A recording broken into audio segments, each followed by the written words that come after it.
ദൈവമാത്മാവാകുന്നവനെ നമസ്കരിക്കുന്നവർ ആത്മാവിലും സത്യത്തിലും നമസ്കരിക്കണം. നമ്മുടെ പിതാവായ ദൈവത്തിൽ നിന്നും കർത്താവായ യേശുക്രിസ്തുവിൽ നിന്നും നിങ്ങൾക്ക് കൃപയും സമാധാനം ഉണ്ടാകട്ടെ. യഹോവയുണ്ടാക്കിയ ദിവസം ഇന്ന് നാം സന്തോഷിച്ച് ആനന്ദിക്കാം. വസ്ത്രങ്ങളെയല്ല ഹൃദയങ്ങളെ തന്നെ കീറി നിങ്ങളുടെ ദൈവമായ യഹോവയുടെ അടുക്കിലേക്ക് തിരുവീൻ. അവൻ കൃപയും കരുണയും ദീർഘക്ഷമയും മഹാദയമുള്ളവനല്ലോ. അവൻ അനർത്ഥത്തെക്കുറിച്ച് അനുതപിക്കും. യേശു പറഞ്ഞു, ഒരുവൻ എന്നെ അനുഗമിപ്പാൻ ഇച്ഛിച്ചാൽ അവൻ തന്നെത്താൻ ത്യജിച്ച് തൻ്റെ ക്രൂശ് എടുത്തുകൊണ്ട് എന്നെ അനുഗമിക്കട്ടെ. കർത്താവേ, ഞങ്ങളുടെ അധരങ്ങളെ തുറക്കണമേ. പിതാവിനും പുത്രനും പരിശുദ്ധാത്മാവിനും മഹത്വമുണ്ടാകട്ടെ.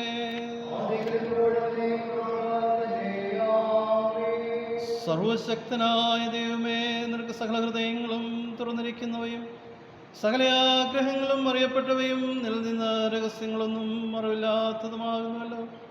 ഞങ്ങൾ നിന്നെ പൂർണ്ണമായി സ്നേഹിപ്പാനും നിന്റെ പരിശുദ്ധ നാമത്തെ യോഗ്യമായി മഹത്വപ്പെടുത്തുവാനും നിന്റെ പരിശുദ്ധാത്മാവിന്റെ നിശ്വാസത്താൽ ഞങ്ങളുടെ ഹൃദയങ്ങളിലെ നിലവുകളെ ഞങ്ങളുടെ കർത്താവായ യേശു ക്രിസ്തു മൂലം വെടിപ്പാക്കണമേ.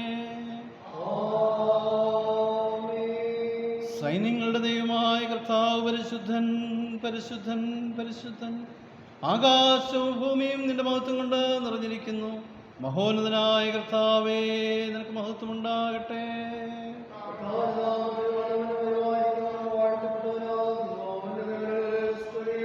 ദൈവമേ, നീ പരിശുദ്ധനാകുന്നു. സർവശക്തനെ, നീ പരിശുദ്ധനാകുന്നു. മരണമില്ലാത്തവനെ, നീ പരിശുദ്ധനാകുന്നു. ഞങ്ങൾക്ക് വേണ്ടി ക്രൂശിക്കപ്പെട്ട ഞങ്ങളുടെ വീണ്ടെടുപ്പാനായ കർത്താവേ, ഞങ്ങളോട് കരുണ ചെയ്യണമേ.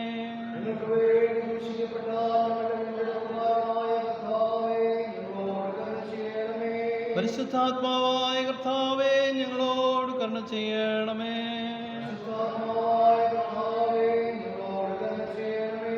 കർത്താവേ, ഞങ്ങളുടെ പ്രാർത്ഥനകളും സ്തോത്രങ്ങളും കൈക്കൊണ്ട് ഞങ്ങളോട് കരുണ ചെയ്യണമേ.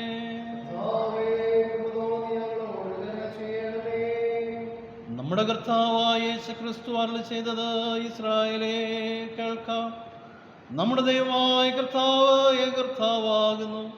നിന്റെ ദൈവമായ കർത്താവിനെ നീ പൂർണ്ണ ഹൃദയത്തോടും പൂർണ്ണാത്മാവോടും പൂർണ്ണ മനസ്സോടും പൂർണ്ണ ശക്തിയോടും കൂടെ സ്നേഹിക്കേണ്ടതാകുന്നു. ഇതാകുന്നു ഒന്നാമത്തെ കൽപ്പന. രണ്ടാമത്തേത് അതിനോട് സമം, അതായത് നിന്റെ കൂട്ടുകാരനെ നിന്നെ പോലെ തന്നെ സ്നേഹിക്കണം. ഇവയിൽ വലുതായി വേറൊരു കൽപ്പനയുമില്ല. ഈ രണ്ട് കൽപ്പനകളിൽ സകല ന്യായപ്രമാണവും പ്രവാചകന്മാരും അടങ്ങിയിരിക്കുന്നു.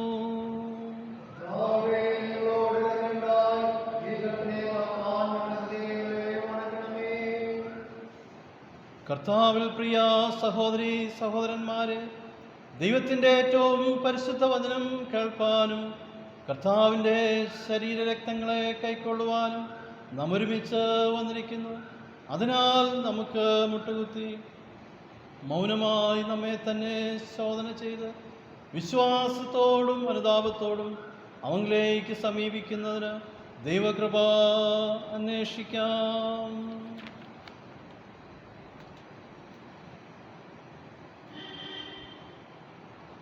നിങ്ങളുടെ പാപങ്ങളെക്കുറിച്ച് നേരായും താല്പര്യമായും മനസ്സാന്തരപ്പെട്ട് നിങ്ങളുടെ കൂട്ടുകാരോട് പ്രിയവും സ്നേഹവുമായിരുന്ന ദൈവത്തിൻ്റെ കൽപ്പനകളെ അനുസരിച്ചുകൊണ്ടും മേലാൽ അവൻ്റെ വിശുദ്ധ വഴികളിൽ കൂടി നടന്നുകൊണ്ടും പുതിയ ജീവിതം നയിക്കുവാൻ നിശ്ചയിച്ചിരിക്കുന്ന നിങ്ങൾ നമ്മുടെ കർത്താവായ യേശു ക്രിസ്തു മൂലം അവനോട് പുതുതായി നിരപ്പാക്കപ്പെടേണ്ടതിന് സർവശക്തനായ ദൈവത്തോട് താഴ്മയായി നിങ്ങളുടെ പാപങ്ങളെ ഏറ്റുപറവീൻ. നമുക്ക് നമ്മുടെ കുറവുകളെ ദൈവസന്നിധിയിൽ അനുതാപഹൃദയത്തോടെ ഏറ്റുപറഞ്ഞ് പ്രാർത്ഥിക്കാം. നമുക്ക് ചേർന്ന് പ്രാർത്ഥിക്കാം. സ്വർഗസ്ഥ പിതാവേ, ഞങ്ങൾ നിനക്കും ഞങ്ങളുടെ അയൽക്കാർക്കും വിരോധമായി പാപം ചിരിക്കുന്ന ഏറ്റുപറയുന്നു. ഞങ്ങൾ പ്രകാശത്രേ നടന്നിരിക്കുന്നത്. ഞങ്ങൾ കർത്താവിന് താമസിച്ചിരിക്കുന്നെങ്കിലും ഞങ്ങൾ നീതി വിട്ടാന്നിട്ടില്ല. ഞങ്ങളോട് കരുണയുണ്ടാകണമേ. യേശു ക്രിസ്തു നിമിത്തം ഞങ്ങളുടെ സകല പാപങ്ങളും ഞങ്ങളോട് ക്ഷമിക്കണമേ. അങ്ങനെ പരിശുദ്ധാത്മാവിനാൽ ഞങ്ങളെ വെടിപ്പാക്കണമേ. ഞങ്ങളുടെ മനസ്സാക്ഷികളെ ഉണർത്തണമേ. മറ്റുള്ളവരോട് ഹൃദയപൂർവ്വം ക്ഷമിപ്പാൻ പ്രാപ്തി നൽകണമേ. അങ്ങയുടെ നാമത്തിന് മഹത്വത്തിനാൽ ജീവനപഥകത്തിൽ മേലാലങ്ങേ സേവിക്കുവാൻ ഞങ്ങൾ കൃപ നൽകണമെന്ന് ഞങ്ങളുടെ കർത്താവായ യേശു ക്രിസ്തു മൂലം ഞങ്ങൾ അപേക്ഷിക്കുന്നു.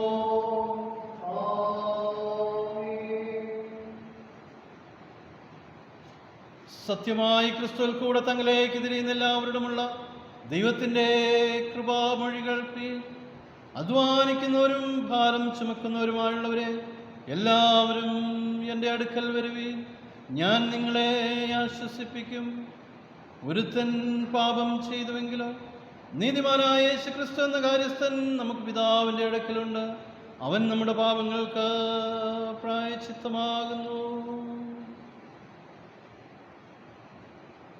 മനഃപൂർവമായ മാനസാന്തരത്തോടും സത്യവിശ്വാസത്തോടും തങ്ങളിലേക്ക് തിരികെയും തങ്ങളുടെ സഹോദരരോട് ക്ഷമിക്കുകയും ചെയ്യുന്ന എല്ലാവർക്കും പാപമോചനം നൽകുമെന്ന് തന്റെ മഹാകരുണയാൽ വാഗ്ദത്തം ചെയ്തിരിക്കുന്ന സ്വർഗസ്ഥ പിതാവായ സർവശക്തിയുള്ള ദൈവം നമ്മുടെ കർത്താവായ യേശുക്രിസ്തു മൂലം നിങ്ങളോട് കരുണയുണ്ടായി നിങ്ങളുടെ സകല പാപങ്ങളും ക്ഷമിച്ച് അവയിൽ നിങ്ങളെ വിടുവിച്ച് സകല നന്മയിലും ഉറപ്പിച്ച് ബലപ്പെടുത്തി നിങ്ങളെ നിത്യജീവങ്കിലേക്ക് പ്രവേശിപ്പിക്കട്ടെ. ആമീൻ. ദൈവമേ, നിനക്ക് സ്തോത്രം. കർത്താവ് നിങ്ങളോട് കൂടെ ഇരിക്കട്ടെ. ഈ ആഴ്ചത്തേക്കുള്ള പ്രത്യേക അപേക്ഷ. ഞങ്ങളുടെ ഉടയവനായ ദൈവമേ, ഞങ്ങൾക്ക് വേണ്ടി നിന്റെ പുത്രനായ യേശുക്രിസ്തു കടുത്ത യാതന അനുഭവിച്ചു. ഞങ്ങളുടെ പാപങ്ങളുടെയും അതിക്രമങ്ങളുടെയും പരിഹാരത്തിനായി അവൻ മുറിവേറ്റു, കഷ്ടപ്പെട്ടു. പാപത്തിൻ്റെ നികൃഷ്ടതയിൽ നിന്ന് ഞങ്ങളെ വിടുവിക്കുവാൻ അവൻ വെറുക്കപ്പെട്ടവനും കുറ്റം ചുമത്തപ്പെട്ടവനുമായി ഞങ്ങൾക്ക് ജീവനുണ്ടാകുവാൻ അവൻ മരണം വരിച്ചുവെന്ന് അവൻ്റെ കുരിശ് ഞങ്ങളെ നിരന്തരം ഓർമ്മപ്പെടുത്തുന്നു. കുരിശുയർത്തുന്ന വെല്ലുവിളി സ്വീകരിച്ച് നീതിക്ക് വേണ്ടി കഷ്ടപ്പെടുവാനും മശിഹായുടെ വരവിന് വേണ്ടി ഒരുങ്ങുവാനും ഞങ്ങളെ സഹായിക്കണമെന്ന് പിതാവിനോടും പരിശുദ്ധാത്മാവിനോടും കൂടെ ഏകദൈവമായി കാലാവസ്ഥാനം കൂടാതെ ജീവിച്ചു വാഴുന്ന ഞങ്ങളുടെ കർത്താവായ യേശുക്രിസ്തു മൂലം ഞങ്ങൾ അങ്ങയോട് അപേക്ഷിക്കുന്നു.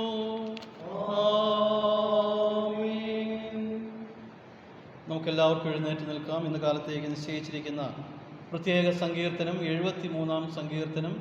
സങ്കീർത്തനം 73 നമുക്ക് വാക്യം പ്രതിവാക്യം ഉപയോഗിക്കാം. സങ്കീർത്തനം 73.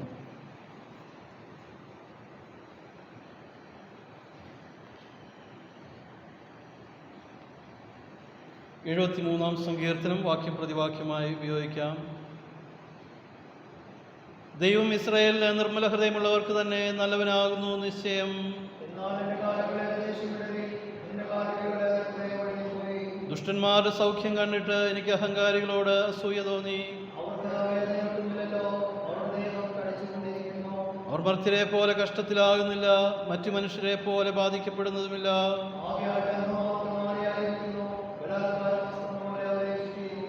അവരുടെ കണ്ണുകൾ പുഷ്ടി കൊണ്ട് ഉന്തി നിൽക്കുന്നു, അവരുടെ ഹൃദയത്തിലെ നിരൂപണങ്ങൾ കവിഞ്ഞൊഴുകുന്നു.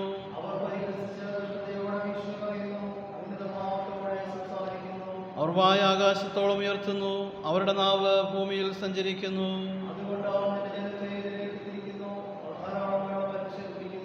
ദൈവം എങ്ങനെ അറിയുന്നു? അത്യുന്നതന് അറിവുണ്ടോ എന്ന് അവർ പറയുന്നു.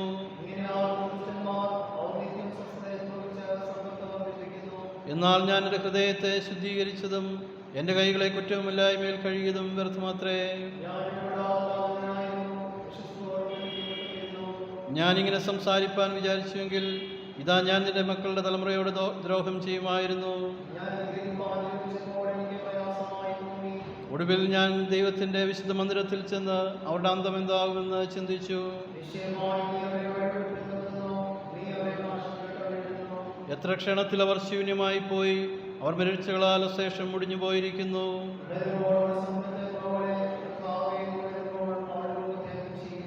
ഇങ്ങനെ എൻ്റെ ഹൃദയം വ്യസനിക്കുകയും എൻ്റെ അന്തരംഗത്തിൽ കുത്തുകൊള്ളുകയും ചെയ്തപ്പോൾ എന്നിട്ടും ഞാൻ എപ്പോഴും നിന്റെ അടുക്കലിരിക്കുന്നു. നീ എൻ്റെ വലം കൈ പിടിച്ചിരിക്കുന്നു. സ്വർഗത്തിൽ എനിക്ക് ആരുള്ളൂ? ഭൂമിയിലും നിന്നെ അല്ലാതെ ഞാനൊന്നും ആഗ്രഹിക്കുന്നില്ല.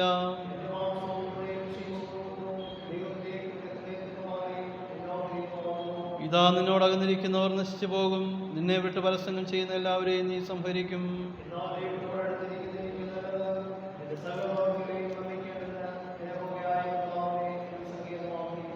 പിതാവിനും പുത്രനും പരിശുദ്ധാത്മാവിനും മഹത്വമുണ്ടാകട്ടെ.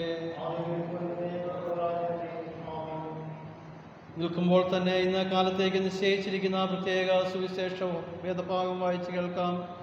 വിശുദ്ധ ലൂക്കോസ് എഴുതിയ സുവിശേഷം 18-ാം അധ്യായം 35-ാം വാക്യം മുതൽ 43-ാം വാക്യം വരെ എഴുതപ്പെട്ടിരിക്കുന്ന ദൈവത്തിൻ്റെ വചനങ്ങളെ കേൾപ്പീൻ.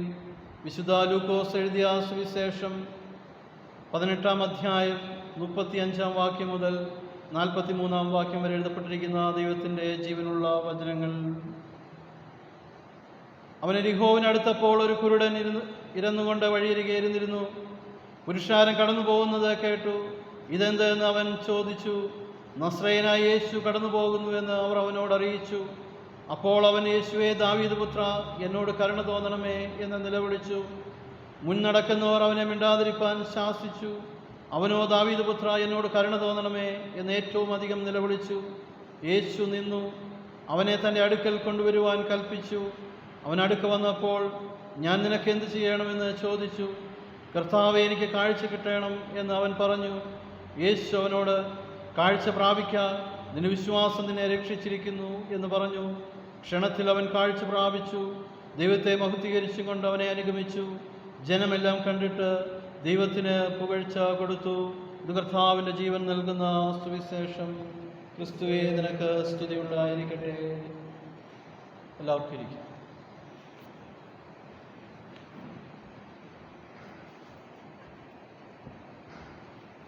ഒരു നിമിഷം തലകളെ വണക്കാം, പ്രാർത്ഥിക്കാം. സ്നേഹവാനായ കർത്താവേ, സ്വർഗസ്ഥ പിതാവേ, അങ്ങയുടെ സന്നിധിയോട് ചേർന്ന് വരുവാൻ കർത്താവേ, അവിടുന്ന് ഞങ്ങളെ സഹായിച്ച വലിയ കൃപകൾക്കായി ഞങ്ങൾ അങ്ങേക്ക് സ്തോത്രം ചെയ്യുന്നു, സ്തുതിക്കുന്നു. അങ്ങയുടെ വചനത്തെ അടിയങ്ങൾ ധ്യാനിക്കുമ്പോൾ കർത്താവേ, അങ്ങയുടെ സാന്നിധ്യത്താലും കൃപയാലും അവിടുന്ന് ഞങ്ങളെ നിറച്ച് അങ്ങയുടെ വചനത്തിൻ്റെ ആഴമേറിയ സത്യങ്ങളെ ധ്യാനിപ്പാൻ അവിടുന്ന് ഞങ്ങളെ സഹായിക്കണം. കൃപയിൽ വഴി നടത്തണം. യേശുവിൻ നാമത്തിൽ അപേക്ഷിക്കുന്നത് ദയതോ നീ കേൾക്കുമാറാകണമേ. ആമീൻ. ദൈവത്തിൻ്റെ അതിപരിശുദ്ധ നാമം വാഴ്ത്തപ്പെടുമാറാകട്ടെ.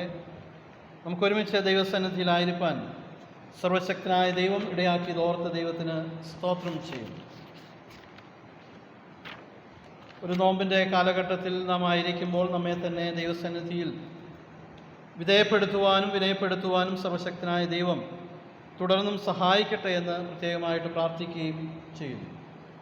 ഇന്നത്തെ അല്പനേരത്തെ ചിന്തയ്ക്കായിട്ട് നമ്മൾ എടുക്കുന്നതായിട്ടുള്ള വേദഭാഗം വിശുദ്ധ ലൂക്കോസ് എഴുതിയ സുവിശേഷം 18 അധ്യായത്തിൻ്റെ 35 മുതൽ 43 വരെയുള്ള വാക്യങ്ങളാകുന്നു. വിശുദ്ധ ലൂക്കോസ് എഴുതിയ സുവിശേഷം 18 അധ്യായം അതിൻ്റെ 35 മുതൽ 43 വരെയുള്ള വാക്യങ്ങൾ. ഇതിനോട് ചേർന്ന് വായിക്കേണ്ടതായിട്ടുള്ള വേദഭാഗങ്ങൾ ആവർത്തന പുസ്തകം 18 അധ്യായം 15 മുതൽ 22 വരെയുള്ള വാക്യങ്ങളും 2 കൊരിന്ത്യർ 1 അധ്യായം 3 മുതൽ 11 വരെയുള്ള വാക്യങ്ങളും 73 സങ്കീർത്തനവുമാകുന്നു. ഈ വേദഭാഗങ്ങളിലൂടെയൊക്കെ കടന്നു പോകുമ്പോൾ നാം ഇന്ന് ചിന്തിക്കുന്ന വിഷയത്തെക്കുറിച്ച് കൂടുതൽ ആഴമായിട്ടുള്ള ചിന്തയും അറിവും നമുക്ക് ലഭിക്കും എന്നുള്ളത് ഒരു യാഥാർത്ഥ്യമാണ്. ഇന്ന് നമ്മൾ ചിന്തിക്കുന്നതായിട്ടുള്ള വിഷയം കുരിശ് മശിഹായുഗത്തിൻ്റെ നവദർശനം. കുരിശ് മശിഹായുഗത്തിൻ്റെ നവദർശനം. Cross a new vision of the messianic age. Cross a new vision of the messianic age. മശിഹ എന്നുള്ള വാക്ക്, അതിന് കൊടുത്തിരിക്കുന്നതായിട്ടുള്ള അർത്ഥം എന്ന് പറയുന്നത് അനോയിൻറ്റഡ് വൺ, അല്ലെങ്കിൽ ഡെലിവറർ, ലിബറേറ്റർ എന്നൊക്കെയുള്ള വാക്കുകളാണ് മശിഹ എന്ന വാക്കിന് അർത്ഥമായിട്ട് കൊടുത്തിരിക്കുന്നത്. പ്രത്യേകിച്ച് അനോയിൻറ്റഡ് വൺ, അഭിഷേകം ചെയ്ത് അയക്കപ്പെട്ടവൻ, വിമോചകൻ, വിടുവിക്കുന്നവൻ എന്നൊക്കെ അർത്ഥമുള്ള വാക്കാണ് മെസ്സയ അല്ലെങ്കിൽ മശിഹ എന്ന വാക്ക്. യഹൂദ സമൂഹം ഒരു മശിഹായ്ക്ക് വേണ്ടി കാത്തിരുന്നതായ സമൂഹമാണ്. മശിഹായുടെ വരവിന് വേണ്ടിയും മശിഹായുഗത്തിൻ്റെ വാഴ്ചയ്ക്ക് വേണ്ടിയൊക്കെ കാത്തിരുന്നതായ ഒരു സമൂഹമാണ് യഹൂദ സമൂഹം. എന്നാൽ അവർ പരാജയപ്പെട്ടു പോയ ഒരു സാഹചര്യം എന്ന് പറയുന്നത് കർത്താവായ യേശു ക്രിസ്തുവിനെ ഒരു മശിഹായായി അംഗീകരിക്കുവാനായിട്ട് യഹൂദ ജനത്തിന് കഴിഞ്ഞില്ല. കർത്താവിനെ മശിഹായായിട്ട് സ്വീകരിക്കുവാൻ അല്ലെങ്കിൽ മശിഹായായിട്ട് അംഗീകരിക്കുവാനായിട്ട് യഹൂദ സമൂഹത്തിന് കഴിഞ്ഞില്ല എന്നുള്ളത് ഒരു യാഥാർത്ഥ്യമാണ്. എന്നാൽ നമ്മെ സംബന്ധിച്ച് നാം നോക്കുമ്പോൾ നമ്മെ വീണ്ടെടുക്കുവാനും വിടുവിക്കുവാനും വിമോചിപ്പിക്കുവാനായിട്ടൊക്കെ കടന്നു വന്ന ഒരു മശിഹ ആയിട്ടാണ് ക്രൈസ്തവ സമൂഹം ക്രിസ്തുവിനെ കാണുന്നത്. അതുകൊണ്ട് കർത്താവായ യേശു ക്രിസ്തുവിൻ്റെ ക്രൂശീകരണത്തെയും ക്രൂശ് മരണത്തെക്കുറിച്ചൊക്കെ നമ്മൾ ഈ നാളുകളിൽ ചിന്തിക്കുമ്പോൾ കർത്താവിൻ്റെ ക്രൂശിൻ്റെ ആഴമേറിയ അർത്ഥം യഥാർത്ഥമായി ഉൾക്കൊണ്ടെങ്കിൽ മാത്രമേ മശിഹാ യുഗത്തെക്കുറിച്ചൊക്കെ യഥാർത്ഥമായിട്ട് മനസ്സിലാക്കുവാനായിട്ട് നമുക്ക് കഴിയുകയുള്ളൂ. നമുക്കറിയാം, കർത്താവായ യേശു ക്രിസ്തുവിൻ്റെ കാലഘട്ടത്തിൽ അല്ലെങ്കിൽ യഹൂദന്മാരുടെ കാഴ്ചപ്പാടനുസരിച്ചുകൊണ്ട് ക്രൂശിലെ മരണം എന്ന് പറയുന്നത് ഏറ്റവും നിന്ദിതമായിട്ടുള്ള മരണത്തിൻ്റെ അനുഭവമാണ്. ഏറ്റവും നിന്ദിതമായ രീതിയിൽ ഒരാളെ കൊല്ലുവാൻ വിധിക്കണമെങ്കിൽ അല്ലെങ്കിൽ കൊല്ലണമെങ്കിൽ അതിനെ ഉപയോഗിച്ചിരുന്നതായിട്ടുള്ള മാർഗമാണ് ക്രൂശിൽ അവനെ കൊല്ലുക എന്നുള്ളത്. യഹൂദന്മാരെ സംബന്ധിച്ച് ഏറ്റവും നിന്ദിതമായിട്ടുള്ള ഒരു മരണത്തിൻ്റെ അനുഭവമാണ് ക്രൂശിലെ മരണം എന്ന് പറയുന്നത്. എന്നാൽ ക്രൂശിലെ മരണത്തിലൂടെ, കർത്താവായ യേശു ക്രിസ്തുവിൻ്റെ ക്രൂശിലെ മരണത്തിലൂടെ ക്രൂശിൻ്റെ അർത്ഥം തന്നെ മാറിയതായി നാം വചനത്തെ ധ്യാനിക്കുമ്പോൾ അല്ലെങ്കിൽ ഇതിൻ്റെ പശ്ചാത്തലത്തെ പഠിക്കുമ്പോഴൊക്കെ നമുക്ക് കാണുവാനായിട്ട് കഴിയും. ക്രൂശിൻ്റെ മഹിമ വർദ്ധിച്ചതായിട്ടുള്ള ഒരു അനുഭവം, ഒരു കാലഘട്ടത്തിൽ വളരെ നിന്ദിതമായി കൊല്ലുവാൻ കഴിയുന്ന ഒരു മാർഗം എന്ന നിലയിൽ ക്രൂശീകരണത്തെ കണ്ടുവെങ്കിൽ കർത്താവായ യേശു ക്രിസ്തു, നമ്മുടെ വിമോചകനും നമ്മെ വിടുവിക്കുവാനായി കടന്നു വന്നവനുമായ കർത്താവായ യേശു ക്രിസ്തു എന്ന രക്ഷിതാവ് ക്രൂശിൽ മരിച്ചതിലൂടെ ക്രൂശിൻ്റെ മഹത്വം വർദ്ധിക്കുവാനും ക്രൂശിന് പുതിയൊരർത്ഥം ലഭിക്കുവാനായിട്ട് ഇടയായിട്ട് തീർന്നു. അതുമാത്രമല്ല, ക്രൂശിലൂടെ ഒരു പുതിയ ദർശനം നമ്മുടെ ജീവിതത്തിലേക്ക് ലഭിക്കുക കൂടെ ചെയ്തു എന്നുള്ളതാണ് ഈ ഒരു ചിന്തയിലൂടെ നമ്മൾ കടന്നു പോകുമ്പോൾ നമുക്ക് കിട്ടുന്നതായിട്ടുള്ള ഒരു വലിയ അറിവ് എന്ന് പറയുന്നത്. ക്രൂശിലൂടെ മാത്രമേ ഒരു രക്ഷയുടെ അനുഭവം സാധ്യമായി തീരുകയുള്ളൂ എന്നുള്ള ഒരു യാഥാർത്ഥ്യത്തെ, ഒരു ന്യൂ വിഷൻ, ഒരു നവദർശനത്തെയാണ് ക്രൂശിലെ മരണത്തിലൂടെയും ഉയർത്തെഴുന്നേൽപ്പിലൂടെയൊക്കെ നമുക്ക് ലഭിച്ചത്. അതുകൊണ്ട് ഇവിടെ ഈ ക്രൂശിലെ മരണം എന്ന് പറയുന്നത് നമ്മെ സംബന്ധിച്ച് ആഴമേറിയ ഒരർത്ഥത്തിൻ്റെ അനുഭവമായിട്ട് തീർന്നിരിക്കുകയാണ് എന്നുള്ളത് ഒരു യാഥാർത്ഥ്യം. അതുകൊണ്ട് ഈ നോമ്പിൻ്റെ കാലഘട്ടങ്ങളിൽ ഈ ക്രൂശിൻ്റെ മഹത്വം എന്താണ് എന്ന് തിരിച്ചറിയുവാൻ, ചിന്തിപ്പാനായിട്ട് നമുക്ക് കഴിയണം. നമുക്കറിയാം, ഈ നോമ്പ് കാലഘട്ടത്തിൽ വായിച്ചതായിട്ടുള്ള സുവിശേഷ വേദഭാഗങ്ങൾ നമ്മൾ ശ്രദ്ധിച്ചോ എന്ന് എനിക്കറിയത്തില്ല. ഈ വേദഭാഗങ്ങളൊക്കെയാണ് കഴിഞ്ഞ ആഴ്ചകളിലൊക്കെ സുവിശേഷ വേദഭാഗമായിട്ട് വായിച്ചു. മത്തായിയുടെ സുവിശേഷം 8-ാം അധ്യായം 1 മുതൽ 4 വരെയുള്ള വാക്യങ്ങളും, ലൂക്കോസിൻ്റെ സുവിശേഷം 5-ാം അധ്യായം 17 മുതൽ 26 വരെയുള്ള വാക്യങ്ങളും, ഇന്ന് നാം വായിച്ചതായിട്ടുള്ള ലൂക്കോസിൻ്റെ സുവിശേഷം 18-ാം അധ്യായം 35 മുതൽ 43 വരെയുള്ള വാക്യങ്ങൾ. ഈ വേദഭാഗമൊക്കെ നമ്മളൊന്ന് ശ്രദ്ധിച്ചാൽ അറിയാം, ഇവിടെയെല്ലാം ഒരു കർത്താവ് ചെയ്തതായിട്ടുള്ള ഒരു അത്ഭുത പ്രവൃത്തി അല്ലെങ്കിൽ കർത്താവിൻ്റെ സൗഖ്യമാക്കൽ ശുശ്രൂഷയെക്കുറിച്ച് ഈ വേദഭാഗങ്ങളിലൊക്കെ ഓരോ വ്യക്തികൾ സൗഖ്യം പ്രാപിക്കുന്നതാണ് നാം കാണുന്നത്. മത്തായിയുടെ സുവിശേഷം 8-ാം അധ്യായം 1 മുതൽ 4 വരെയുള്ള വാക്യങ്ങളിൽ ഒരു കുഷ്ഠരോഗി സൗഖ്യമാകുന്നതും, ലൂക്കോസിൻ്റെ സുവിശേഷം 5-ാം അധ്യായം 17 മുതൽ 26 വരെയുള്ള വാക്യങ്ങളിൽ പക്ഷപാതക്കാരനായ ഒരു വ്യക്തി സൗഖ്യമാകുന്നതും, ലൂക്കോസ് 18:35 മുതൽ 43 വരെയുള്ള ഇന്ന് നാം വായിച്ചതായിട്ടുള്ള വേദഭാഗം ഇവിടെ കുരുടനെ സൗഖ്യമാക്കുന്ന ഒരനുഭവത്തെയാണ് നമ്മൾ കാണുന്നത്. എന്താണ് ഇതിൻ്റെ ഒരു പ്രത്യേകത എന്ന് ചോദിച്ചു കഴിഞ്ഞാൽ, Lent is a time of healing and hope.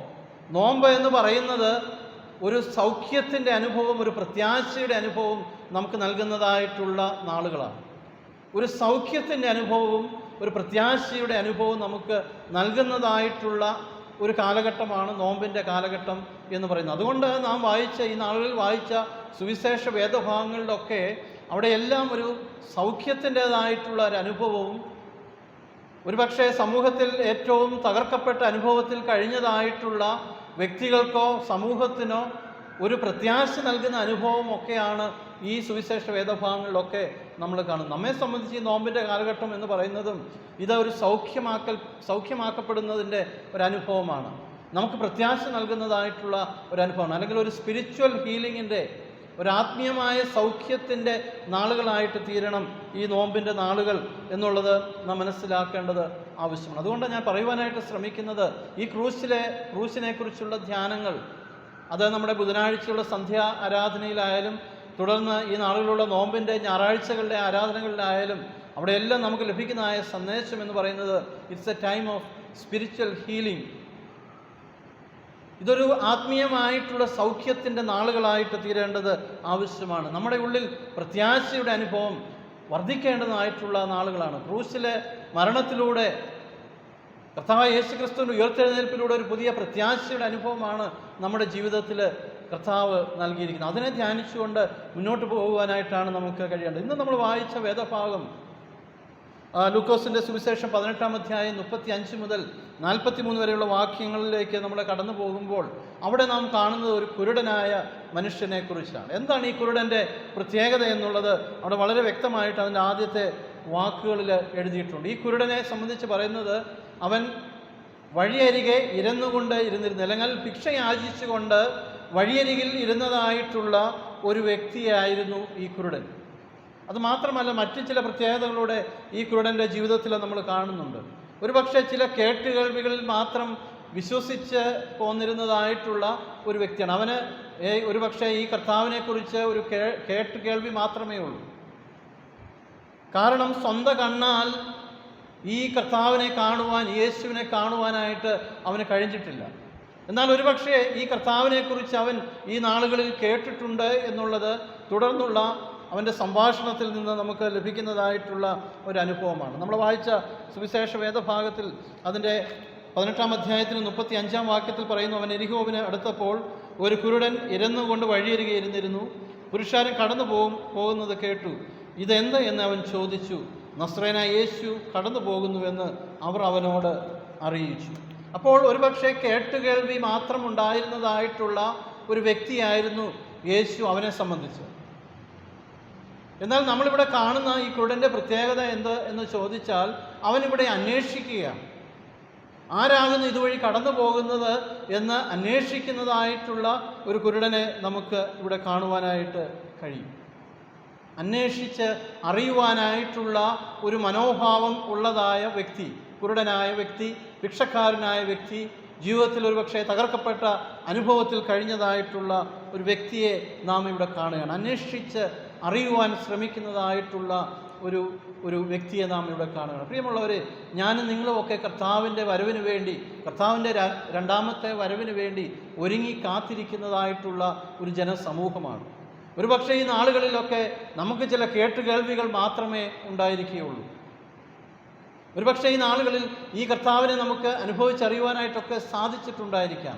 എന്നാൽ കർത്താവിൻ്റെ രണ്ടാമത്തെ വരവിന് വേണ്ടി ഒരുങ്ങി കാത്തിരിക്കുന്ന, അതിനെക്കുറിച്ച് അന്വേഷിച്ചുകൊണ്ട് ഒരു അന്വേഷണ മനോഭാവത്തോടുകൂടെ ജീവിക്കുവാനായിട്ട് നമുക്ക് കഴിഞ്ഞിട്ടുണ്ടോ എന്ന് നമ്മൾ ചിന്തിക്കേണ്ടത് ആവശ്യമാണ്. ഇവിടെ ഈ കുരുടൻ്റെ ഒരു പ്രത്യേകത എന്ന് പറയുന്നത് തികച്ചും കേൾവിയിൽ മാത്രം വിശ്വസിച്ചുകൊണ്ട്, അല്ലെങ്കിൽ അതിൽ തൻ്റെ വിശ്വാസം നിലനിർത്തിക്കൊണ്ട് മുന്നോട്ട് പോകുവാനായിട്ടല്ല ഇവിടെ ശ്രമിക്കുന്നത്. ഇതാരാകുന്നുവെന്ന് അന്വേഷിക്കുന്നതായിട്ടുള്ള ഈ കുരുടനെയാണ് നമ്മളിവിടെ കാണുന്നത്. ഇവിടെ ഈ തികച്ചും ഒരു കേൾവിക്കാരൻ മാത്രമായി ഇരിക്കുവാൻ ഈ കുരുടൻ ഇവിടെ ശ്രമിക്കുന്നില്ല.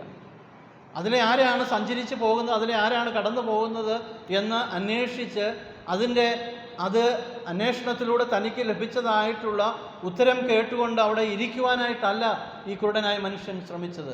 അവൻ്റെ ഉള്ളിൽ ഒരു അന്വേഷണത്തിൻ്റെ അനുഭവം ഉണ്ടായിരുന്നു എന്നുള്ളത് താഴോട്ട് വായിക്കുമ്പോൾ നമുക്ക് കാണുവാൻ കഴിയും. അതിൻ്റെ 38-ാം വാക്യത്തിലേക്ക് കടന്നു വരുമ്പോൾ, അപ്പോൾ നസ്രയനായ യേശു കടന്നു പോകുന്നുവെന്ന് എന്ന് അവർ അവനോട് അറിയിച്ചു. അപ്പോൾ അവൻ, യേശുവേ ദാവീദ് പുത്ര, എന്നോട് കരുണ തോന്നണമേ എന്ന് നിലവിളിച്ചു. യേശുവേ ദാവീദ് പുത്ര, എന്നോട് കരുണ തോന്നണമേ എന്ന് നിലവിളിച്ച് പറഞ്ഞു. താൻ വിളിച്ചപേക്ഷിക്കുന്നത് ആരെയാണെന്നുള്ള ഉത്തമ ബോധ്യം ഈ കുരുടനായ മനുഷ്യൻ്റെ ജീവിതത്തിൽ ഉണ്ടായിരുന്നു എന്നുള്ളത് ഈ വാക്കുകളിൽ കൂടെ നാം കാണുന്നുണ്ട്. അവിടെ കടന്നു പോകുന്നവർ, അല്ലെങ്കിൽ അതുവഴി കടന്നു പോകുന്നവർ, അല്ലെങ്കിൽ അവിടെ നിൽക്കുന്നവർ അവനോട് കൊടുത്തതായിട്ടുള്ള ഉത്തരം എന്ന് പറയുന്നത് നസ്രയനായ യേശു കടന്നു പോകുന്നു എന്നുള്ളതാണ്.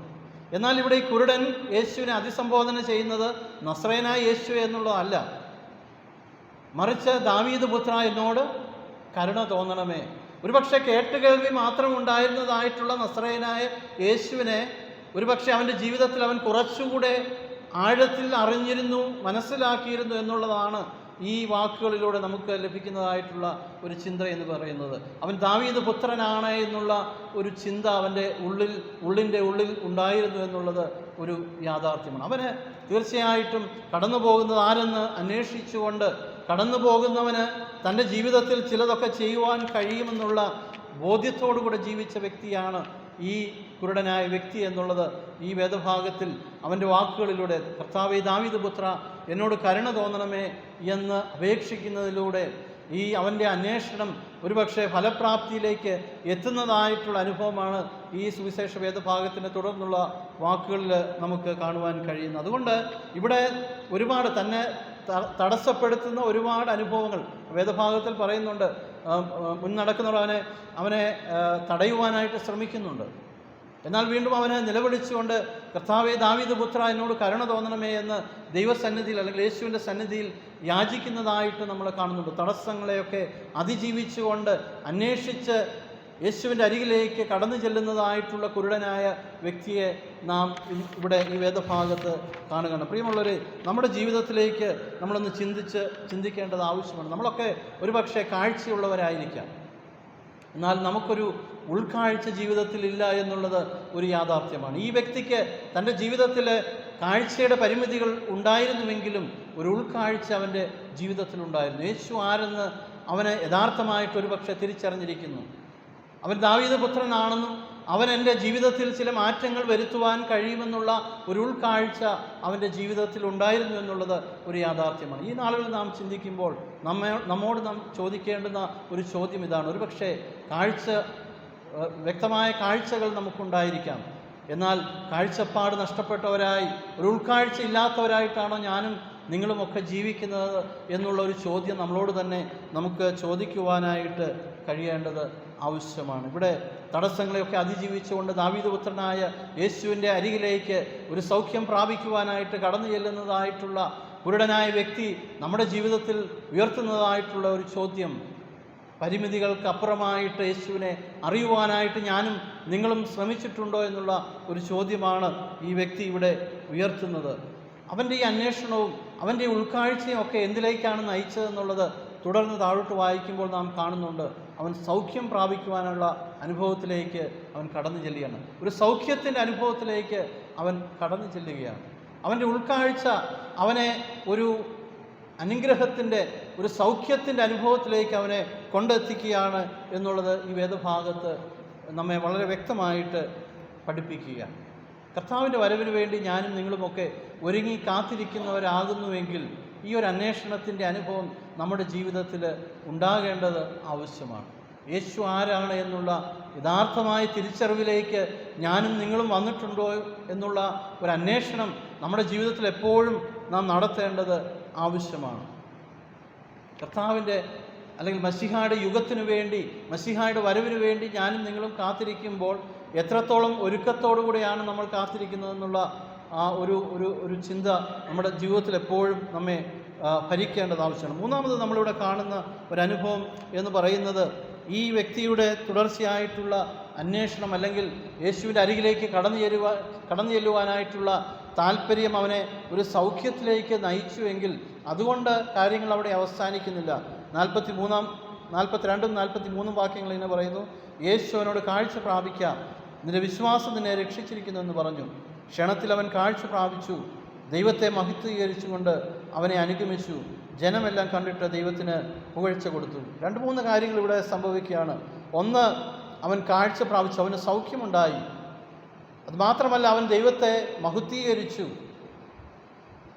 ദൈവത്തെ മഹത്വീകരിക്കുക മാത്രമല്ല, ദൈവത്തെ അല്ലെങ്കിൽ യേശുവിനെ അനുഗമിക്കുന്നു. ഇവിടെ പറഞ്ഞിരിക്കുന്നത് ക്ഷണത്തിൽ അവൻ കാഴ്ച പ്രാപിച്ചു, ദൈവത്തെ മഹത്വീകരിച്ചും കൊണ്ട് അവനെ അനുഗമിച്ചു. ജനമെല്ലാം കണ്ടിട്ട് ദൈവത്തിന് പുകഴ്ച കൊടുത്തു. ഒരു എൻഡ് റിസൾട്ട് എന്ന് പറയുന്നത് ദൈവത്തിന് പുകഴ്ച കൊടുക്കുവാൻ ഈ സംഭവം കാരണമായി തീർന്നു എന്നുള്ളതാണ്. ആ വ്യക്തിയുടെ സൗഖ്യം മാത്രമല്ല ഇവിടെ സംഭവിച്ചത്, അവന് കാഴ്ച പ്രാപിക്കുകയും അവൻ ദൈവത്തെ മഹത്വീകരിക്കുകയും അവൻ യേശുവിനെ അനുഗമിക്കുകയും ചെയ്യുക മാത്രമല്ല ഇവിടെ സംഭവിച്ചത്. ഒരു വ്യക്തിയുടെ ഒരുപക്ഷെ അവൻ്റെ ഒരു ഫിസിക്കൽ ഹീലിങ്ങും ഒരു സ്പിരിച്വൽ ഹീലിങ്ങും കൂടെ അവിടെ സംഭവിച്ചിരിക്കുകയാണ്. അവൻ സൗഖ്യം പ്രാപിച്ചു, അവൻ യേശുവിനെ അനുഗമിച്ചു എന്ന് പറയുമ്പോൾ അവൻ്റെ ഒരു ആത്മീയ ജീവിതത്തിൽ അവനൊരു പുതിയ കാഴ്ച ലഭിച്ചിരിക്കുകയാണ്. ഒരുപക്ഷെ അവൻ്റെ കണ്ണിൻ്റെ കാഴ്ച മാത്രമല്ല ലഭിച്ചിരിക്കുന്നത്, അവനൊരു പുതിയ ഉൾക്കാഴ്ച കൂടെ ലഭിച്ചുകൊണ്ട്, അവനൊരു പുതിയ ഒരു ദർശനം കൂടെ ലഭിച്ചുകൊണ്ട് തൻ്റെ ജീവിതത്തിൽ രക്ഷിതാവായ യേശുവിനെ അനുഗമിക്കുന്ന ഒരു വ്യക്തിയായിട്ട് അവൻ ആയിത്തീരുകയും അതിലൂടെ ദൈവത്തിന് മഹത്വം കൊടുക്കുകയും ചെയ്യുക മാത്രമല്ല അതുകൊണ്ട് അവിടെ അവസാനിക്കുന്നില്ല. ജനമെല്ലാം ദൈവത്തെ പുകഴ്ത്തുവാനായിട്ട് ഈ സംഭവം കാരണമായിട്ട് തീർന്നു. ജനമെല്ലാം ദൈവത്തെ പുകഴ്ത്തുവാൻ, ദൈവത്തെ ഒരുപക്ഷെ അവർ യഥാർത്ഥമായി ചുറ്റുമുള്ള ജനം ഒന്നുകൂടെ കാണുവാനും മനസ്സിലാക്കുവാനും ആ യേശുവിനെ സ്വീകരിക്കുവാനും ദൈവത്തിന് പുകഴ്ച കൊടുക്കാനും കാരണമായി തീർന്നു ഈ സംഭവം എന്നുള്ളത് ഇവിടെ രേഖപ്പെടുത്തിയിരിക്കുന്നു. അതുകൊണ്ട് പ്രിയമുള്ളവരെ, ഞാനും നിങ്ങളും ഈ നോമ്പിൻ്റെ കാലഘട്ടത്തിൽ ഇവിടെ ഈ ലോകത്തിൽ നാം ജീവിക്കുമ്പോഴും നോമ്പിൻ്റെ കാലഘട്ടത്തിൽ നാം ആയിരിക്കുമ്പോഴും ഈ വ്യക്തിയെപ്പോലെ ഒരുപക്ഷെ കാഴ്ചയുടെ പരിമിതിയുള്ളവൻ ഉൾക്കാഴ്ചയുള്ളവനായി യേശുവിനെ അന്വേഷിച്ച് കണ്ടെത്തി തൻ്റെ ജീവിതത്തിൽ ഒരു ഫിസിക്കൽ ഹീലിംഗ് മാത്രമല്ല ഒരു സ്പിരിച്വൽ ഹീലിങ്ങിന് മുഖാന്തരമായി തീർന്നതിലൂടെ അവൻ്റെ ഒരു രൂപാന്തരത്തിനും അവൻ്റെ ഒരു രൂപീകരണത്തിനും സാധ്യമാവുകയും അതിലൂടെ ഒരു സമൂഹത്തെ തന്നെ യേശുവിലേക്ക് നയിക്കുവാൻ, ജനമെല്ലാം ദൈവത്തിന് പുകഴ്ച കൊടുക്കുന്ന ഒരു അനുഭവത്തിലേക്ക് നയിക്കുവാൻ ഈ ഒരു വ്യക്തിയുടെ, പരിമിതികളുള്ള ഈ ഒരു വ്യക്തിയുടെ ജീവിതത്തിലൂടെ സാധിച്ചുവെങ്കിൽ, യാതൊരു പരിമിതിയുമില്ലാതെ നമ്മെ സൃഷ്ടിച്ചവനായ ദൈവത്തിൻ്റെ സന്നിധിയിൽ ഞാനും നിങ്ങളും എത്രത്തോളം വിനയത്തോടെ വിധേയത്തോടെ എത്രത്തോളം ദൈവിക അനുഭവത്തോടുകൂടെ ജീവിക്കേണ്ടവരാകുന്നു എന്നുള്ളത് നമ്മൾ ചിന്തിക്കേണ്ടത് ആവശ്യമാണ്. ക്രൂശ് നമുക്ക് നൽകുന്നതായിട്ടുള്ള ദർശനങ്ങൾ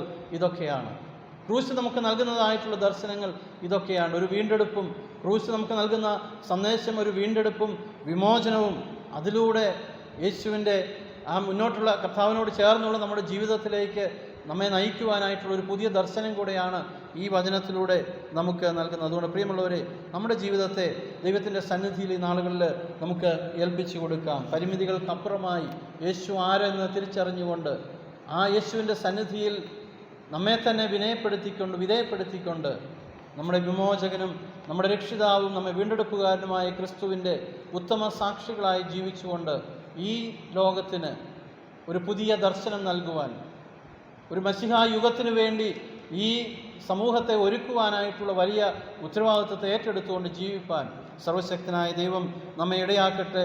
ഈ വചനങ്ങളാൽ ദൈവം നമ്മെ സഹായിക്കുമാറാകട്ടെ. ആമേൻ. നമുക്കെല്ലാവർക്കും എഴുന്നേറ്റ് നിന്ന് നാം കേട്ടതായിട്ടുള്ള വചനത്തെ ഹൃദയത്തിൽ സ്വീകരിച്ചുകൊണ്ട് നിത്യാവിശ്വാസ പ്രമാണം ചേർന്ന് ചൊല്ലാം.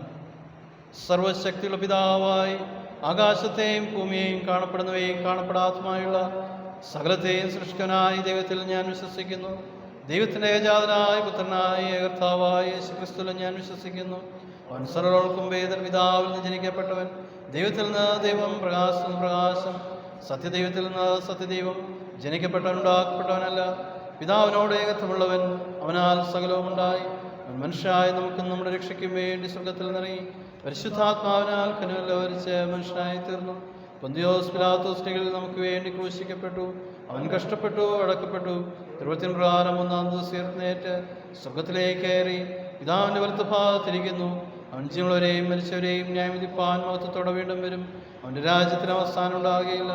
കർത്താവ് ജീവിപ്പിക്കുന്നവനും പിതാവിൽ നിന്നും പുത്രനിൽ നിന്നും പുറപ്പെടുന്നവനും പിതാവിനോടും പുത്രനോടും കൂടെ വന്ദിക്കപ്പെട്ട് മഹത്വപ്പെടുന്നവനും പ്രവാചകനെ കൊണ്ട് പറയിച്ചനുമായ പരിശുദ്ധാത്മാവിലും ഞാൻ വിശ്വസിക്കുന്നു. കാതോലിക അപ്പോസ്തലികമായ സഭയിലും ഞാൻ വിശ്വസിക്കുന്നു. പാപമോചനത്തിലെ ബപ്തിസ്മയെ അനുസരിക്കുന്നു. മരിച്ചവരുടെ പുനരുത്ഥാനത്തിലും വരുവാനുള്ള ലോകത്തിലെ ജീവനും ഞാൻ കാത്തിരിക്കുന്നു. ആമീൻ. എല്ലാവർക്കും ഇരിക്കും. ചില നിമിഷങ്ങൾ മധ്യസ്ഥ പ്രാർത്ഥനയ്ക്ക് വേണ്ടി നമുക്ക് ഒരുങ്ങാം. നമ്മെ തന്നെ ദൈവത്തിൻ്റെ കരങ്ങളിൽ വിനയപ്പെടുത്തിക്കൊണ്ട് നമുക്ക് പ്രാർത്ഥിക്കാം. വീണ്ടും ഒരു ദിവസം കൂടെ നമ്മുടെ ജീവിതത്തിൽ സർവശക്തനായ ദൈവം ദാനമായി നൽകിയതോർത്ത് നമുക്ക് ദൈവത്തിന് സ്തോത്രം ചെയ്യാം.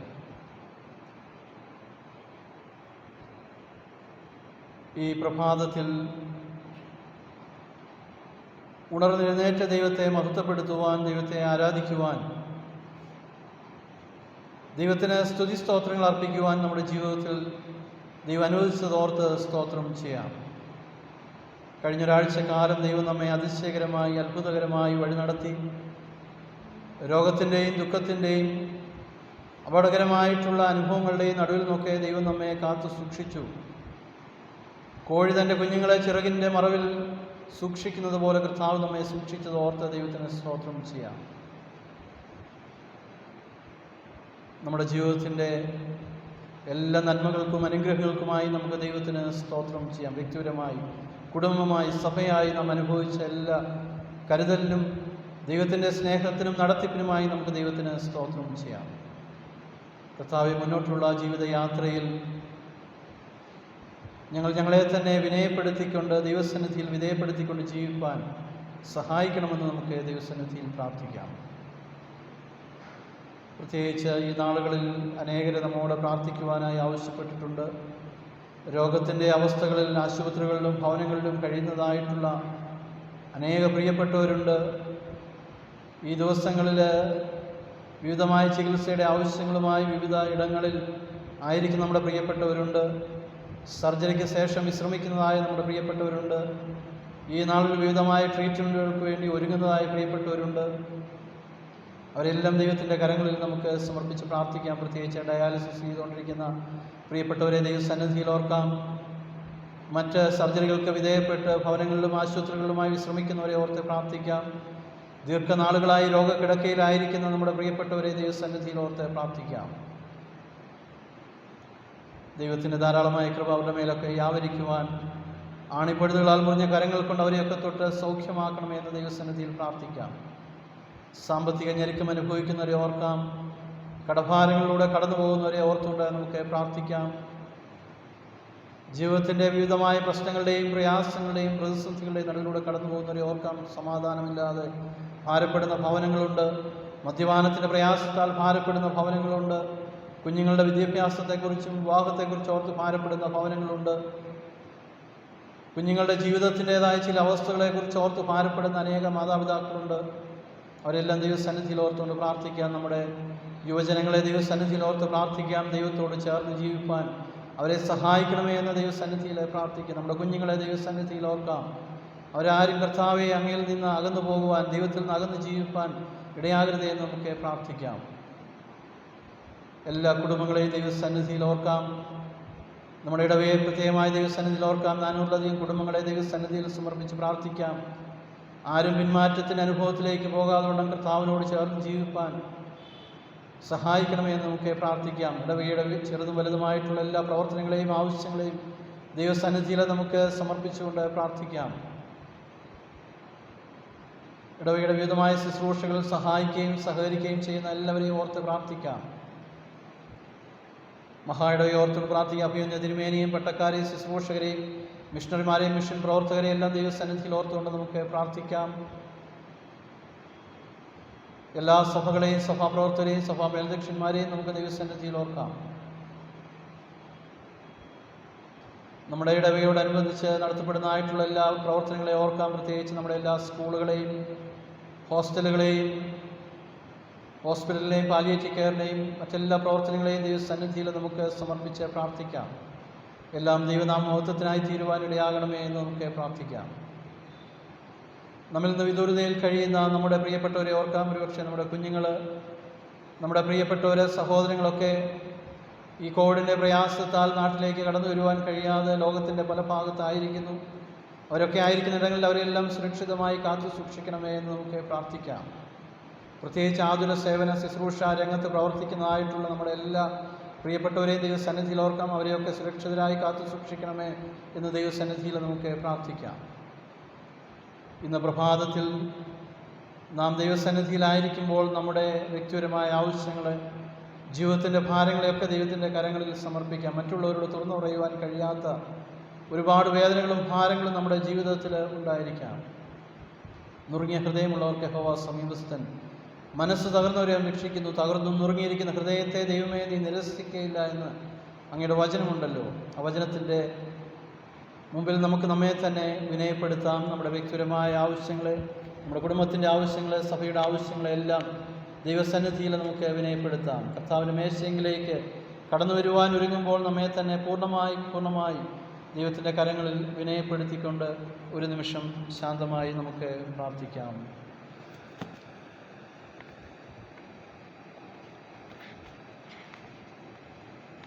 ഇന്നയോളം എന്നെ നടത്തി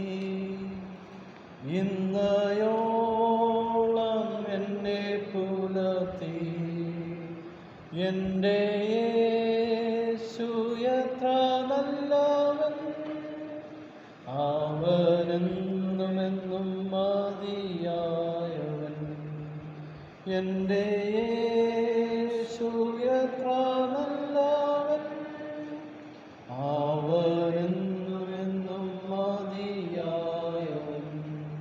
രോഗശയ്യയിലെനിക്കു വൈദ്യൻ, ശോകവേളയിലാശ്വാസകൻ.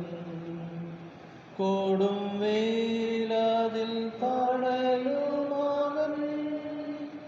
എൻ്റെ യേശു എത്ര നല്ലവൻ, കൊടും വെയിലതിൽ തണലുമാവൻ. എൻ്റെ യേശു എത്ര നല്ലവൻ. നിങ്ങൾ അതിവാത്സല്യമായി സ്നേഹിക്കുന്ന വാഴ്ത്തപ്പെട്ട കർത്താവേ, ഇന്ന് ഈ പ്രഭാതത്തിൽ അങ്ങയുടെ സന്നിധിയിലായിരിക്കുവാൻ, അങ്ങേ ആരാധിപ്പാൻ ഞങ്ങളുടെ ജീവിതത്തിൽ നൽകിയ എല്ലാ സാവകാശത്തിനായി സ്തോത്രം ചെയ്യുന്നു. ലഭിച്ച നന്മകൾക്കായി സ്തോത്രം.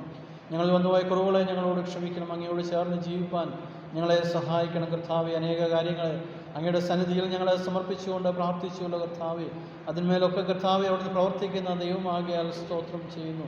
ഞങ്ങളെ തന്നെ വിനയപ്പെടുത്തിക്കൊണ്ട്, ദൈവസന്നിധിയിൽ വിധേയപ്പെടുത്തിക്കൊണ്ട് കർത്താവെ ജീവിപ്പാൻ അവിടെ ഞങ്ങളെ സഹായിക്കണമേ എന്ന് പ്രാർത്ഥിക്കുന്നു കർത്താവെ. പരിമിതികൾക്ക് നടുവിലും കർത്താവെ, കുരുടനായ വ്യക്തി അങ്ങയെ അന്വേഷിച്ചതുപോലെ, അങ്ങയെ കണ്ടെത്തിയതുപോലെ, അങ്ങിൽ നിന്ന് സൗഖ്യം പ്രാപിച്ചതുപോലെ കർത്താവെ, അതനേകരുടെ കർത്താവെ ആ മാനസാന്തരത്തിന് മുഖാന്തരങ്ങളായി തീർന്നതുപോലെ കർത്താവെ, ഞങ്ങളും കർത്താവെ അങ്ങയെ അന്വേഷിച്ച് കണ്ടെത്തുന്നവരായി, അങ്ങയോട് ചേർന്ന് ജീവിക്കുന്നവരായി, ക്രൂശിൻ്റെ നവദർശനത്തെ ഈ ലോകത്തിന് കാട്ടിക്കൊടുക്കുന്നവരായി, മശിഹാ യുഗത്തിന് വേണ്ടി ഒരുങ്ങി കാത്തിരിക്കുന്നവരായി, കർത്താവിൻ്റെ രണ്ടാമത്തെ വരവിൽ കർത്താവെ അങ്ങയോട് ചേർക്കപ്പെടുവാൻ ഒരുക്കമുള്ളവരായി ജീവിപ്പാൻ ഞങ്ങളെ സഹായിക്കണമെന്ന് പ്രാർത്ഥിക്കുന്നു. അതിന് തടസ്സമായി ഞങ്ങളുടെ ജീവിതത്തിലുള്ള എല്ലാ കുറവുകളെയും ക്ഷമിക്കണം. അങ്ങയുടെ സാന്നിധ്യം കൊണ്ട് കൃപ കൊണ്ട് ഞങ്ങളെ നിറയ്ക്കണം. സകലവും ഞങ്ങൾക്ക് വേണ്ടി ജീവൻ വെച്ച യേശു ക്രിസ്തുവിൽ താഴ്ന്നോടിച്ചപേക്ഷിക്കുന്നു. ദയതോന്നി കേൾക്കുമാറാകണമേ. ആമീൻ. പിതാവ് പുത്ര പരിശുദ്ധാത്മാ ത്രിയേക ദൈവത്തിൻ്റെ അനുഗ്രഹങ്ങളും വാഴ്വുകളും നാമെല്ലാവരോടും കൂടെ ഇന്നേക്കും കാലാവസാനം കൂടാതിരിക്കുമാറാകട്ടെ. ആമീൻ.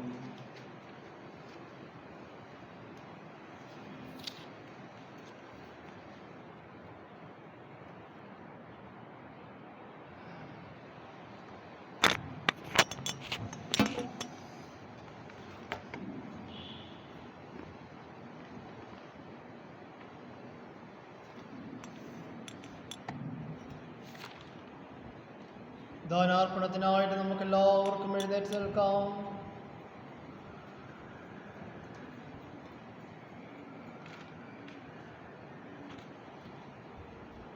ഇതാ സഹോദരങ്ങൾ ഒത്തൊരുമിച്ച് വസിക്കുന്നത് എത്ര ശുഭവും എത്ര മനോഹരവുമാകുന്നു. അപ്പം ഒന്നാകൊണ്ട് പലരായ നാം ഒരു ശരീരമാകുന്നു. നാം എല്ലാവരും ആ ഒരേ അപ്പത്തിൽ അംശികൾ ആകുന്നുവല്ലോ.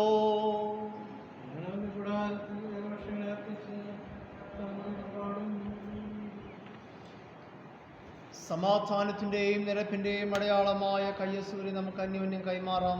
ക്രിസ്തുവിൻ്റെ സമാധാനം നിങ്ങളെല്ലാവരോടും കൂടെ ഇരിക്കുമാറാകട്ടെ.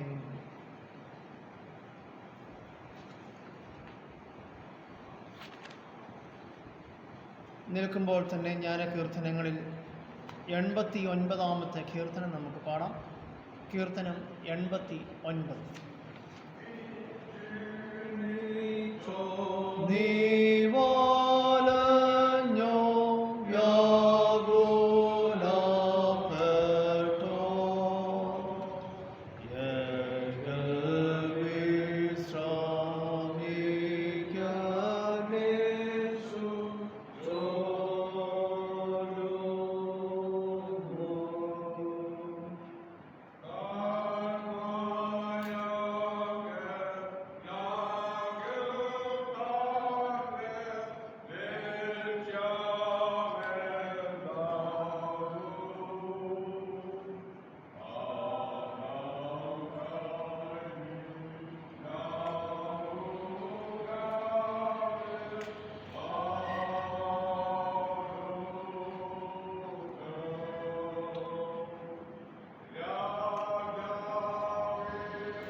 സമർപ്പിച്ച ദാനങ്ങളെ ദൈവമായി അർപ്പിച്ചുകൊണ്ട് നമുക്ക് പ്രാർത്ഥിക്കാം.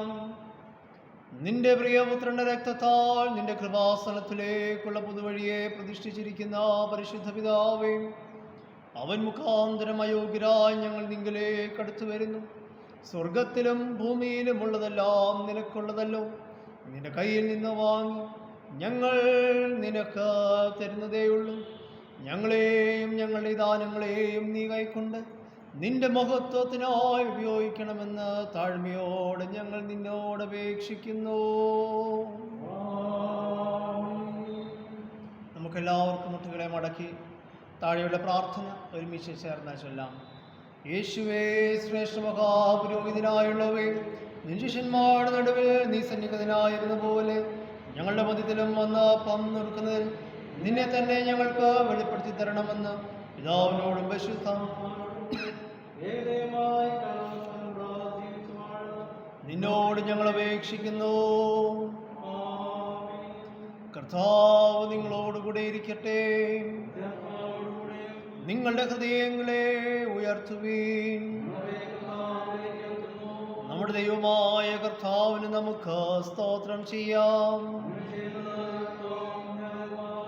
പരിശുദ്ധ കർത്താവേ, സർവശക്തനായ പിതാവേ, നിത്യദൈവമേ, ഞങ്ങളെല്ലാ കാലങ്ങളിലും എല്ലാ സ്ഥലങ്ങളിലും നിനക്ക് സ്തോത്രം ചെയ്യുന്നത് ഏറ്റവും യുക്തവും ന്യായവും ഞങ്ങൾ ചെയ്യേണ്ടുന്ന മുറയുമാകുന്നു.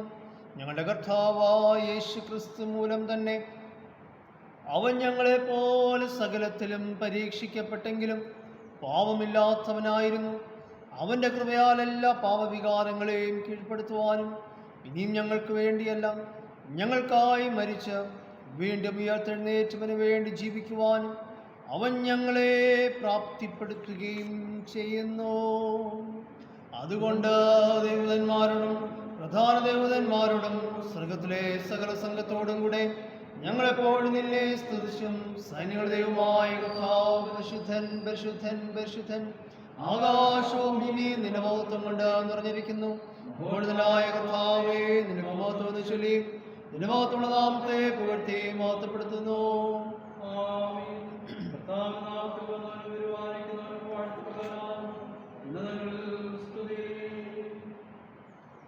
സ്വർഗസ്ഥ പിതാവേ, നീ സത്യമായി പരിശുദ്ധനാകുന്നു. നീ സത്യമായി വാഴ്ത്തപ്പെട്ടവനാകുന്നു. മനുഷ്യവർഗത്തോടുള്ള നിന്റെ ആർദ്ര സ്നേഹം കൊണ്ട് നിന്റെ ഏകപുത്രനായ യേശു ക്രിസ്തുവിനെ ഞങ്ങളുടെ മനുഷ്യ സ്വഭാവമെടുക്കുവാനും ഞങ്ങളുടെ വീണ്ടെടുപ്പിനായി കുരിശിന്മേൽ മരണമനുഭവിപ്പാനും തന്നുവല്ലോ.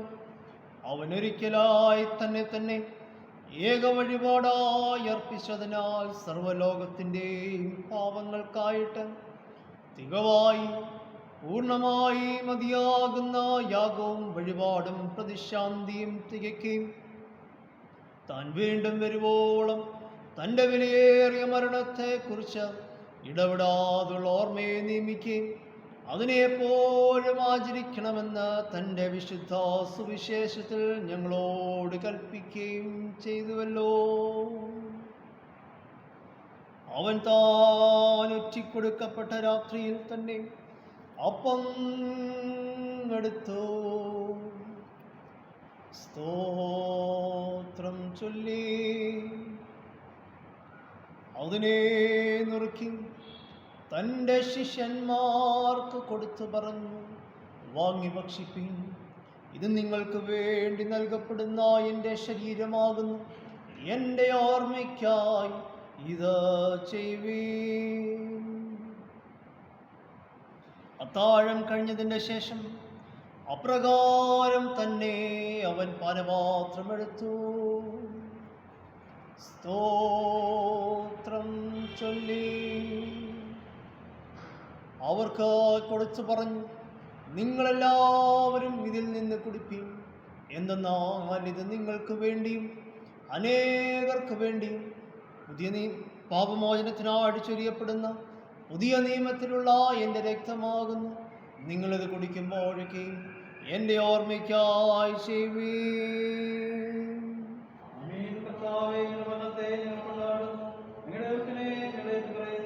നിങ്ങളുടെ അതുകൊണ്ട് പിതാവേ, ഞങ്ങളുടെ കർത്താവായ നിന്റെ പുത്രന്റെ വിലയേറിയ മരണവും കഷ്ടപ്പാടും അവന്റെ മഹത്വമുള്ള പുനരുത്ഥാനവും സ്വർഗാരോഹണവും ഓർത്തുകൊണ്ടും അവനിൽ നീ ഞങ്ങൾക്കായി സമ്പാദിച്ച പൂർണ്ണ വീണ്ടെടുപ്പിനായി ഞങ്ങൾ നിനക്ക് സ്തോത്രം ചെയ്തുകൊണ്ടും അവൻ കൽപ്പിച്ച പ്രകാരം അവൻ വരുവോളം അവന്റെ ഓർമ്മയ്ക്കായി നിന്റെ ദാസരായി ഞങ്ങളിത് ചെയ്യുന്നു.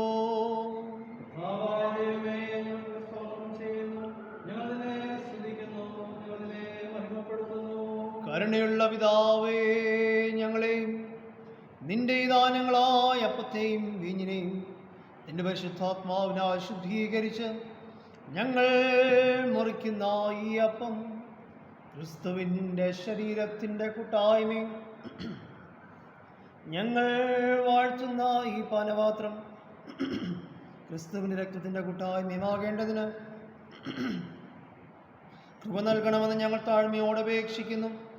അങ്ങനെ അവനിൽ യോജിപ്പിക്കപ്പെട്ട് ഞങ്ങളെല്ലാവരും വിശ്വാസത്തിൻ്റെ ഐക്യം പ്രാപിച്ച് ഞങ്ങളുടെ കർത്താവാകുന്ന മശീഹായും തലയാവുന്ന അങ്കിലേക്ക് സകലത്തിലും വളരേണ്ടതിന് കൃപ നൽകണമേ.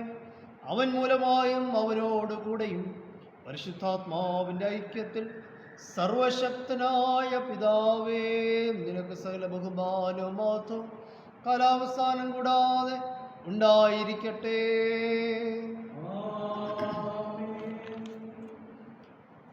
നമ്മുടെ രക്ഷിതാവായ ക്രിസ്തു ആജ്ഞാപിക്കുകയും പഠിപ്പിക്കുകയും ചെയ്ത പ്രകാരം നാം ധൈര്യത്തോടെ പ്രാർത്ഥിച്ച് ചൊല്ലുന്നത്: സ്വർഗസ്ഥനായ ഞങ്ങളുടെ പിതാവേ, നിന്റെ നാമം വിശുദ്ധീകരിക്കപ്പെടണമേ, രാജ്യം വരണമേ, നിന്റെ ഇഷ്ടം സ്വർഗത്തിലെ പോലെ ഭൂമിയിലുമാകണമേ. ഞങ്ങൾക്ക് ആവശ്യമുള്ള ആഹാരം തരണമേ. ഞങ്ങളുടെ കടക്കാരോട് ഞങ്ങൾ ക്ഷമിച്ചിരിക്കുന്ന പോലെ ഞങ്ങളുടെ കടങ്ങളെ ഞങ്ങളോടും ക്ഷമിക്കണമേ. ഞങ്ങളെ പരീക്ഷയിലേക്ക് എത്താതെ ദുഷ്ടങ്ങൾ ഞങ്ങളെ വിടുവിക്കണമേ. രാജ്യവും ശക്തിയും മഹത്വവും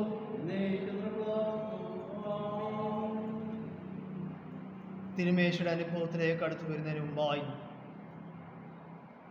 നമ്മെ തന്നെ ദൈവമുമ്പാകെ വിനയപ്പെടുത്തിക്കൊണ്ട് താഴ്ത്തിക്കൊണ്ട് താഴെയുടെ പ്രാർത്ഥന മുഖരുമിച്ച് ചേർന്ന് ഏറ്റുചൊല്ലാം. കരുണയുള്ള കർത്താവേ, ഞങ്ങൾ നിന്റെ പലവിധമായ വലിയ കരുണകളല്ലാതെ ഞങ്ങളുടെ സ്വന്തതയിൽ ആശ്രയിച്ചുകൊണ്ട് നിന്റെ മേശയിലേക്ക് വരുവാൻ കഴിയുന്നില്ല. ഞങ്ങൾ നിന്റെ മേശയിൽ വീഴുന്ന അപ്പനുക്കൾ പോലും ഉപയോഗിക്കുവാൻ യോഗ്യതയുള്ളവരല്ല. എന്നാൽ നീ എപ്പോഴും കരുണയുന്ന സ്വഭാവമുള്ള കർത്താവ് തന്നെയാകുന്നു. അതുകൊണ്ട് കൃപയുള്ള കർത്താവേ, ഞങ്ങളുടെ പാപശയങ്ങളും ആത്മാക്കളും യേശുപുത്രനായ യേശുക്രിസ്തുവിൻ്റെ ഏറ്റവും വിലയേറിയ ശരീരത്താലും രക്തത്താലും ശുദ്ധീകരിക്കപ്പെടുവാനും ഞങ്ങളവല്ലമാവും ഞങ്ങളെപ്പോഴും വസിപ്പാൻ തക്കവണ്ണം ഞങ്ങളുടെ മാംസം ഭക്ഷിക്കുകയും ഞങ്ങളുടെ രക്തം കുടിക്കുകയും ചെയ്യേണ്ടതിന് ഞങ്ങൾക്ക് കൃപ തരണമേ. ആമേൻ.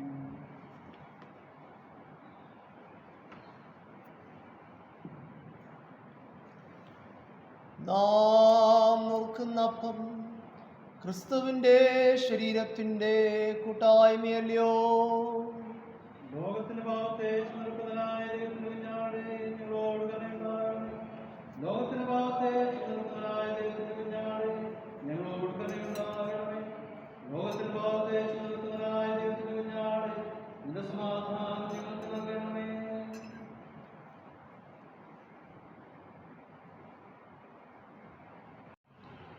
നോട്ടീസായിട്ട് ചില കാര്യങ്ങളെ ഓർമ്മിപ്പിക്കട്ടെ.